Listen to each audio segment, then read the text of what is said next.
আসসালামু আলাইকুম। আজকে একটা বাস্তব ঘটনা বলতেছি। ভিডিওটা একটু লম্বা হইব, তবে শোনা যাবেন, শিক্ষণীয় বিষয়। মানে এক ভদ্রলোক আমার বলছিল আর কি কাহিনীটা, ওনার জীবন কাহিনী। এক লোকের দুইটা সন্তান ছিল, ছেলে। তো একটা সন্তান শিক্ষিত, মানে একবারে ভালো শিক্ষিত, সরকারি ভালো চাকরি করে। আরেকটা ছেলে মূর্খ। তো সে দিন মজুর, মনে করেন যখন যেই কাজ পায় ওই কাজে করে, কখনো রিক্সা চালায়, কখনো মানুষের কাজ করে। তো পার্থক্যটা, একজন শিক্ষিত, একজন মূর্খ। তো তাদের সংসার বেশ ভালোই চলছিল। এবং কি ওই ছেলের বাবা মা, ও যে ছেলে সরকারি চাকরি করে ওর সাথে থাকে। তো ওই ছেলের ইনকাম ভালো, কেননা সরকারি চাকরি, মনে করেন একদিক দিয়ে বেতন, আরেক দিক দিয়ে ঘুষ খাইতেছে, দুর্নীতি করতেছে। মনে করেন অল্প কিছুদিন আঙ্গুল ফুলা কলা গাছ, খুব ভিআইপি স্টাইলে চলতেছে। তো একদিন হঠাৎ হঠাৎ করেই ওই ছেলের মাটা মারা যায়। তা আছে কে বাপ একজন। তো ওই সরকারি চাকরিজীবী ছেলেটা বিয়েও করছে, এবং কি পয়সাওয়ালা মেয়ে দেখা। আর ওই দিন মজুর যে, এর কিন্তু কেউ দেখতে পারে না। বাপেও ওর কাছে যায়, হয়তো খোঁজ খবর নেই এতটুকু, এই ছাড়া আর কোনো কিছু না। যাই হোক, ও গ্রামে আছে, ওর বাবেও আছে। তো কিছুদিন পরে দেখা যাইতেছে যে ওই বাপটারে ওই সরকারি ছেলেটা ও বলতেছে ও আর রাখতে পারবে না বা চালাইতে পারবে না, বৃদ্ধাশ্রমে নিয়ে দিয়ে আসলো। বৃদ্ধাশ্রমে দিয়ে আসার পরে, যাই হোক, ওরা এখন ভালোই আছে, মুরব্বী বৃদ্ধাশ্রমে আছে। কিন্তু ওই যে মূর্খ ছেলেটা দেশে থাকে, ও জানে না ওর বাবা যে বৃদ্ধাশ্রমে। তো যাকে এভাবে চলতেছে, বেশ কয়েকদিন চললো। তো হঠাৎ করে এক সময় এমন একটা সমস্যা আসলো যে দুর্নীতি কমিশনার অফিস থেকে যে কোনোভাবে দুদকের একটা তদন্ত আসছে, যে অল্প কয়দিনে 5-6 বছরে কোটি কোটি টাকা ইনকাম করে ফেলছে। কিভাবে এত টাকা ইনকাম করছে? ঘুষ, এবং কি আপনার চাঁদাবাজি, এবং কি আপনার ওই যে দুর্নীতির মাধ্যমে।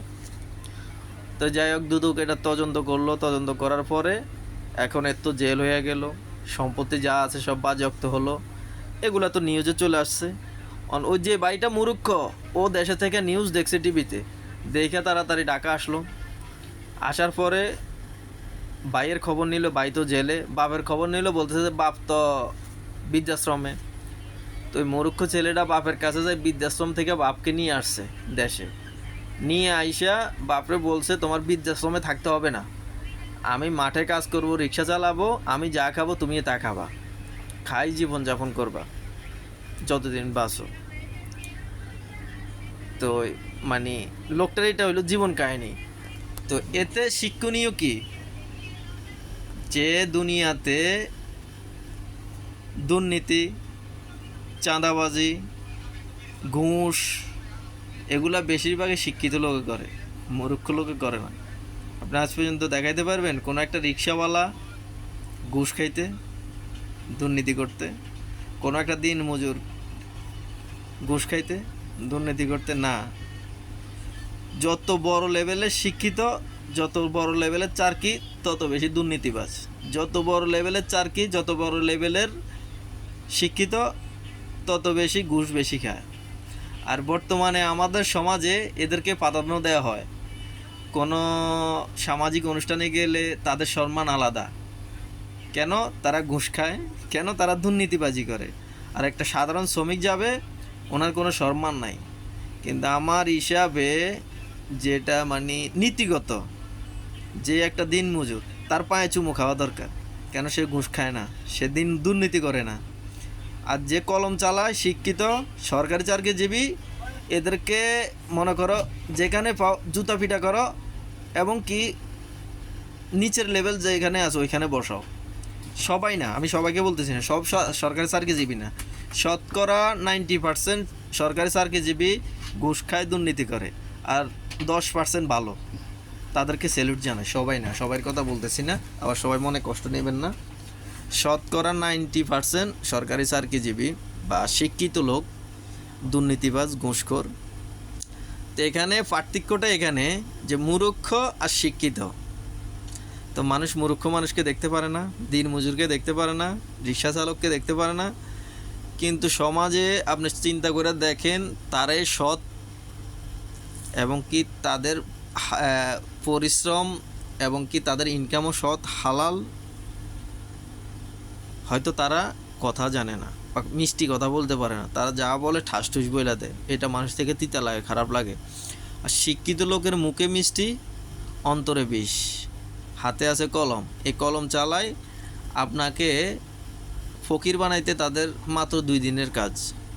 এটা হলো শিক্ষিত আর মূর্খর পার্থক্য। তো এই মুরব্বীর কথাটা শুই না আর কি আমি যা বুঝলাম, আসলে হারামে আরাম নাই।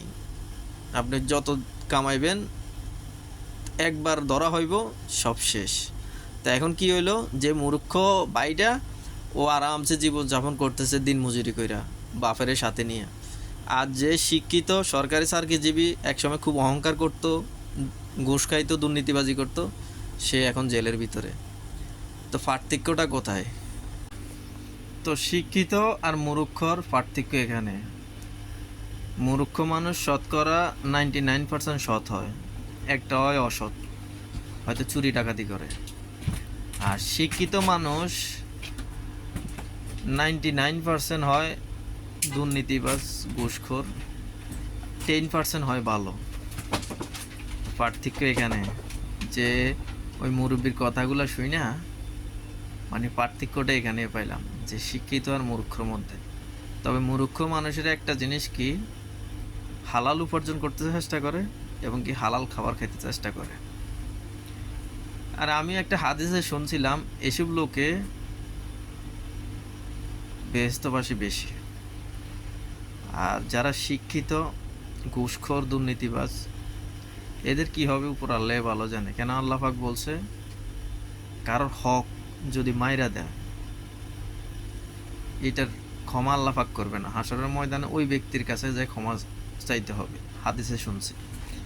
তো এটা কি কেউ ক্ষমা করবে? তখন করবে না। অতএব শিক্ষিত আর মূর্খর মধ্যে পার্থক্য এতটুকু, শিক্ষিত মানুষ ঘুষ খায়, দুর্নীতি করে, আর মূর্খ মানুষ হালাল উপার্জন করে, আমি যতটুকু বুঝলাম। হ্যাঁ, অবশেষে ভিডিওটা অনেক লম্বা হইল, আই এম তো অবাক। আল্লাহ, আমি দোয়া করি আল্লাহ সবারই হেদায়েত করুক, ঘুষখোর দুর্নীতিবাজ থেকে আল্লাহ সবারই হেদায়েত করুক, বলো আমিন। আমিন। তবে যারা সরকারি চাকরিজীবী ভাই আছেন, আপনারা মনে কষ্ট নিয়েন না, আমি সবাইরে বলি নাই, শতকরা 90% বলছি খারাপ, 10% ভালো আছে। আর ভালো মানুষ যদি দুনিয়াতে না থাকে তো দুনিয়াদারি চলতো না, ভালো মানুষও আছে।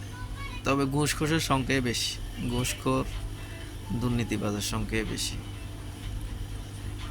কি কিছু বোঝার নাই। আর আমাদের সমাজে বর্তমানে যারা ঘুষ খায়, দুর্নীতিবাজি করে, টাকার বাহার করে, তাদের সম্মান বেশি।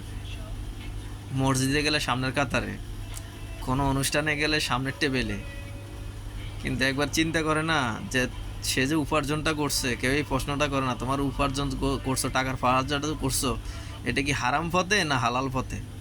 হালাল পথে টাকা ইনকাম করতে অনেক কষ্ট, অনেক পরিশ্রম করা লাগে।